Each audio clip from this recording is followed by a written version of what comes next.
समेषां छात्राणां चंद्रालोकस्य अस्यां कक्षायां पुनरेकवारं हार्दिकं स्वागतम।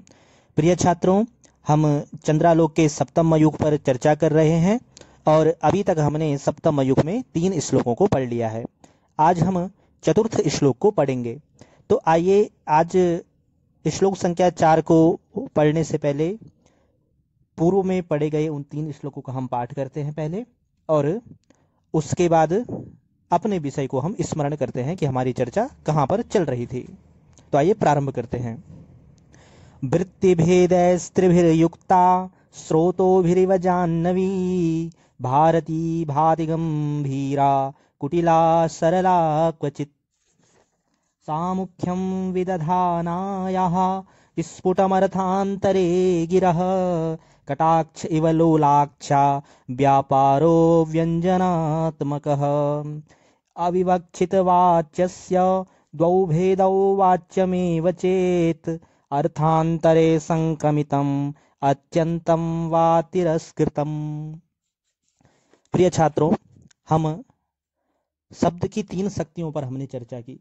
शब्द की 3 शक्तियां कौन सी होती हैं? तो सबसे पहले अभिधा, दूसरी है लक्षणा और तीसरी है व्यंजना। और इन शब्द की शक्तियों के आधार पर ही हम किसी भी शब्द का अर्थ स्पष्ट कर पाते हैं।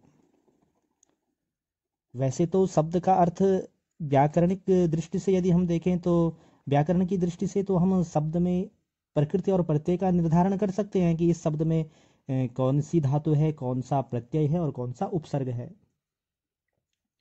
लेकिन कई बार शब्द जो दिखता है उससे भिन्न अर्थ की भी प्रतीति कराता है। कैसे? कक्षा में बहुत सारे छात्र पढ़ रहे थे और एक छात्र ऐसा था कि जो बहुत कम कक्षा में आता था और पढ़ने में थोड़ा कमजोर भी था। तो क्लास चल रही थी तो आज यह छात्र आ जाता है कक्षा के बीच में, तो गुरुजी कहते हैं देखो महापंडित आ गया भाई। सभी छात्र हंस पड़ते हैं। तो महापंडित जो शब्द है, देखो इसने किस प्रकार से अपना अर्थ परिवर्तित कर दिया। तो सामने से जो बालक आ रहा है, क्या वो महापंडित है? अगर महापंडित होता तो ये छात्र क्यों हंसते बाकी के? तो महापंडित शब्द का जो मूल अर्थ है वो तो है विद्वान, लेकिन वक्ता को ये अर्थ अभिष्ट नहीं है। वक्ता महापंडित शब्द से मूर्ख शब्द व्यंग्य कर रहा है यहाँ पर। तो ये जो अर्थ है ये हमें शब्द की शक्तियों के आधार पर यह अर्थ प्राप्त होता है। कोई भी शब्द सुनकर उससे जो दूसरा अर्थ हमको मिलता है या दूसरा अर्थ हम प्राप्त करते हैं, वह किस आधार पर हम प्राप्त करते हैं? वह इन शब्द की शक्तियों के आधार पर ही हम वह अर्थ प्राप्त करते हैं। वस्तुतः उसी शब्द में वो ध्वनि है जिससे वो ध्वनित होता है। शब्द ध्वनित कैसे होता है? तो इसको हम एक उदाहरण के माध्यम से समझते हैं। व्यावहारिक रूप से यदि हम देखें तो जब घंटी पर यदि आप हथौड़े से चोट करो तो एक अनुगुंजन या एक अनुरणन होता है। उसकी गूंज हमको बहुत देर तक सुनाई देती है। चोट तो हमने एक बार की, लेकिन कंपन से युक्त गूंज हमको बहुत देर तक सुनाई देती रहती है। उसी तरह से शब्द भी होता है। जब शब्द उच्चरित होता है तो अभिधा तो उसने बता दी। अभिधा अर्थात शब्द का उच्चारण होना, या शब्द को हम जैसा कहते हैं वैसा जब हम सुनते हैं तो वो अभिधा शब्द शक्ति से वह कार्य होता है। तो अभिधा तो उसने बता दी, लेकिन उसके बाद भी उस शब्द में एक अनुगूंज रहती है। ठीक इसी प्रकार से वह शब्द भी गूंज करता है और प्रत्येक शब्द में ध्वनि होती है। और कुछ शब्द मधुर ध्वनि करते हैं, कुछ अल्प ध्वनि करते हैं, कुछ मध्यम ध्वनि करते हैं और कुछ अधिक देर तक ध्वनि करते हैं। तो ये शब्दों की ध्वनि को हम कैसे समझें? तो ये आपको अलंकार शास्त्र बताता है। शब्द की ध्वनि को आप कैसे पकड़े? तो ये अलंकार शास्त्र में ये नियम लिखे हुए हैं जिसके माध्यम से आप शब्द की ध्वनियों को पकड़ सकते हैं, क्योंकि अलंकार शास्त्र ध्वनि प्रधान है। और आपने काव्य मीमांसा पढ़ा होगा, तो काव्य मीमांसा में राजशेखर ने इस अलंकार शास्त्र को सप्तम वेदांग कहा है। वेद को समझने के लिए 6 वेदांग तो हैं ही। कौन कौन सी? शिक्षा, कल्प, व्याकरणम, निरुक्तम, छंद, ज्योतिषम, ये 6 वेदांग हैं।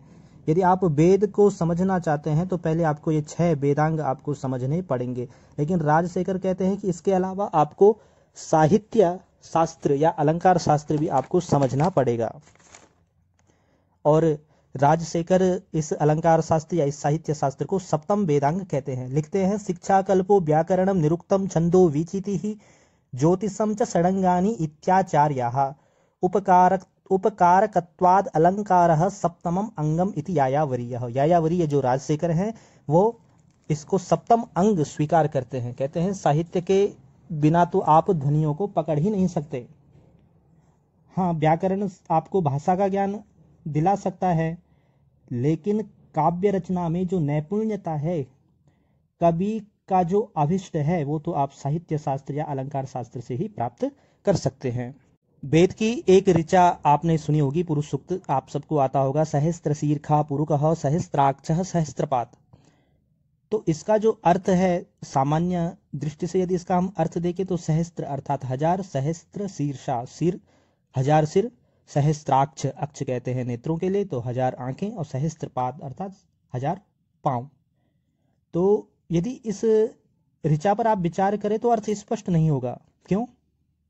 अरे जब 1000 सिर हैं तो आंखें 2000 होनी चाहिए, तो यहां पर तो आंखें भी 1000 हैं और पांव भी 1000 हैं और सिर भी 1000 है, ये कैसे संभव है? तो सहस्त्र शब्द यहां पर भिन्न अर्थ को व्यक्त करेगा। सहस्त्र शब्द यहां पर अनेक इस अर्थ को धारण कर लेगा, तब अर्थ स्पष्ट होगा। तो ये ज्ञान आपको कहां से प्राप्त होगा? ये सिद्धांत, ये नियम आपको कहां मिलेंगे? तो इसके लिए आपको अलंकार शास्त्र या साहित्य शास्त्र का अध्ययन करना पड़ेगा। तो हमारे जो चंद्रालोक है ये अलंकार शास्त्र का ग्रंथ है। काव्य के 3 प्रकार के भेदों के विषय में भी हमने जाना कि काव्य 3 प्रकार का होता है, और आचार्य मम्मट ने 3 प्रकार के काव्यों को स्वीकार किया है। उसमें सबसे पहला है उत्तम काव्य, जिसका दूसरा नाम ध्वनि काव्य भी है। दूसरा है मध्यम काव्य, जिसका दूसरा नाम गुणीभूत व्यंग्य काव्य भी है। और तीसरा है अधम काव्य, जिसका दूसरा नाम चित्र काव्य भी है। तो हमारे ग्रंथ के जो लेखक हैं पीयूषवर्षी जयदेव, ये अधम काव्य अर्थात चित्र काव्य को स्वीकार नहीं करते हैं। ये केवल काव्य के 2 ही भेद स्वीकार करते हैं। उसमें पहला भेद है ध्वनि काव्य और दूसरा है गुणीभूत व्यंग्य काव्य अर्थात मध्यम काव्य। काव्य का जो सबसे पहला भेद है ध्वनि काव्य, तो इस पर हम चर्चा कर रहे थे। और ध्वनि काव्य के सबसे पहले सामान्यतः 2 भेद किए जाते हैं, जिसमें से सबसे पहला भेद है लक्षणामूला, ये हमने अध्ययन किया था, और दूसरा भेद है अभिधामूला।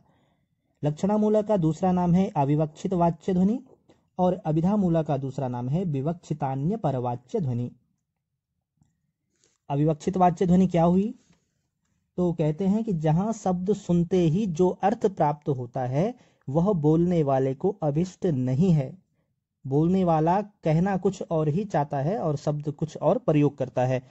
तो ये 2 प्रकार से ध्वनि करेगा अविवक्षित वाच्य, एक अर्थांतर संक्रमित और एक अत्यंत तिरस्कृत। इसके 2 भेद बताए थे। तो सबसे पहला भेद कौन सा है? अर्थांतर संक्रमित, और दूसरा इसका जो हमने आपको भेद बताया वो है अत्यंत तिरस्कृत। ठीक है। तो अर्थांतर संक्रमित कैसे हम समझेंगे? तो जहां पर मूल अर्थ को, शब्द अपने मूल अर्थ को छोड़ करके उससे मिला जुला अर्थ कोई दूसरा अर्थ धारण कर ले। जैसे हमने इसका उदाहरण आपको बताया था कदली कदली, तो यहाँ पर जो दूसरा कदली, दूसरा करवह, दूसरा करिराज करव है, तो अर्थ तो दोनों का एक ही होना चाहिए। जब पहले करिराज करह का अर्थ आप सूंड ले रहे हैं तो दूसरे करिराज करह का अर्थ भी सूंड ऐसा ही लेना चाहिए। लेकिन दूसरा जो अर्थ है वो कर्कशत्व में परिणित हो जाता है। दूसरे सूंड का अर्थ है कि करिराज करह करिराज करो, अरे हाथी की सूंड तो हाथी की सूंड के समान ही कर्कशत्व है, कठोर है। तो दूसरे करिराज करो ने कठोर अर्थ को धारण कर लिया। तो इसको कहते हैं हम अर्थांतर संक्रमित वाच्य। वाच्य अर्थात वाक्य। तो एक वाक्य किसी ने प्रयोग किया कि काकेभ्यो दधि रक्षताम, कौवों से दही की रक्षा करो। तो किस प्रकार से अर्थांतर संक्रमित हुआ? जो वक्ता है वो कुछ और कहना चाहता है। काकेभ्यो दधि रक्षताम का अर्थ है कौओं से दही की रक्षा करो। इसका सामान्य अर्थ, मूल अर्थ तो ये है, लेकिन यहाँ पर कौओं से दही की रक्षा क्यों करो भाई, अर्थात कौवे दही को नुकसान पहुंचा सकते हैं। तो कौवे जो है इन्होंने दध्युपघातक अर्थ को धारण कर लिया। ये कौवे नहीं है, ये दही के अपघातक हैं, दही को नष्ट करने वाले हैं, इस अर्थ में ये परिणित हो गए और ये अर्थ कौओं से मिला जुला अर्थ भी है। तो इसको कहते हैं अर्थांतर संक्रमित। और दूसरा उदाहरण देते हैं, दूसरा भेद बताते हैं अविवक्षित वाच्य ध्वनि का, अत्यंत तिरस्कृत वाच्य। इसका हमने आपको उदाहरण बताया था। उपकृतम बहुतत्र किमुच्यते सुजनता प्रतिता भवताम परम विदधि दृशमेव सदा सके सुखितमासस्वततः सरदाम शतम। तो उपकृतम बहुतत्र किमुच्यते, अरे मित्र आपने मेरा बड़ा उपकार किया। तो यहाँ पर जो उपकार अर्थ है अत्यंत तिरस्कृत वाच्य में क्या होता है कि जो मूल अर्थ है उससे विपरीत अर्थ ही वहां पर स्पष्ट होता है। तो उपकृतम का अर्थ है कि अरे मित्र आपने मुझ पर बड़ा उपकार किया, अर्थात आपने मेरा बड़ा अपकार किया। उपकार नहीं किया आपने मेरा अपकार किया है। सुजनता, सौजन्यता की आपने पराकाष्ठा दिखलाई है, अर्थात आपने सुजनता नहीं दुर्जनता की पराकाष्ठा दिखलाई है। तो सुजनता का जो अर्थ है वह किसमें परिणित हो गया, वो अत्यंत तिरस्कृत वाच्य हो गया और दुर्जनता में उसका अर्थ परिणित हो गया। तो इस प्रकार से हमने ध्वनि काव्य के दो भेद जाने। ध्वनि काव्य का पहला भेद है अविवक्षित वाच्य ध्वनि और दूसरा है विवक्षितान्य परवाच्य ध्वनि। अविवक्षित वाच्य ध्वनि का दूसरा नाम लक्षणामूला ध्वनि भी है और इसके हमने दो भेद आपको बताए, अर्थांतर संक्रमित और अत्यंत तिरस्कृत। अर्थांतर संक्रमित का हमने आपको उदाहरण बताया, कदली कदली करभः करभः, और अत्यंत तिरस्कृत वाच्य का हमने आपको उदाहरण बताया, उपकृतम बहुतत्र किमुच्यते। अत्यंत तिरस्कृत वाच्य का एक उदाहरण और हम समझते हैं और उसके बाद हम जो ध्वनि काव्य का दूसरा भेद है अविधामूला, जिसका नाम है विवक्षितान्य परवाच्य, उसके भेदों पर चर्चा करेंगे और चतुर्थ श्लोक को प्रारंभ करेंगे। एक व्यक्ति बड़ा धार्मिक था, पूजा पाठ करने वाला था। तो फूलों के अभाव के कारण, पूजा में फूल न होने के कारण ये क्या करता था कि बगल में अपने पड़ोस के यहाँ फूलों की चोरी करने के लिए जाता था। तो जब ये चोरी करने के लिए जाता था तो जो पड़ोसी है इसको कुछ बोल भी नहीं सकता, अगर बोलेगा तो फिर संबंध खराब होंगे, क्योंकि पड़ोस में रहना है, रोज एक साथ ही रहना है। तो ये अब परेशान हो गया कि मैं इसको मैं मना करूं कि फूल मत तोड़ भाई यहाँ। तो एक श्लोक है कि भ्रमधार्मिक विश्वस्तः सस्वाद्यमारितस्तेन गोदा नदी कच्च कुंजवासिना दृप्त सिंहेन। तो ये कहते हैं कि अरे धार्मिक पूजा पाठ करने वाले व्यक्ति, आप रोज आइए हमारे यहाँ बगीचे में, फूल आप रोज तोड़िए। क्यों?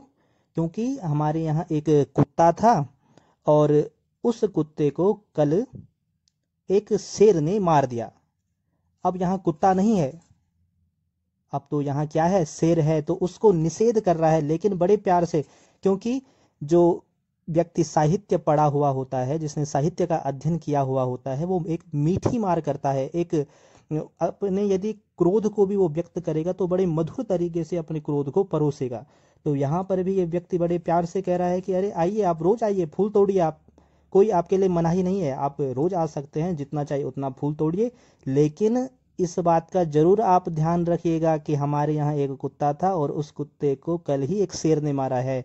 तो अर्थात यहाँ शेर छुपा हुआ हो सकता है। तो अब भला दूसरा व्यक्ति जो पूजा पाठ करने वाला है वो फूल तोड़ने क्यों आएगा? तो अपने आप ही उसका आना बंद हो गया।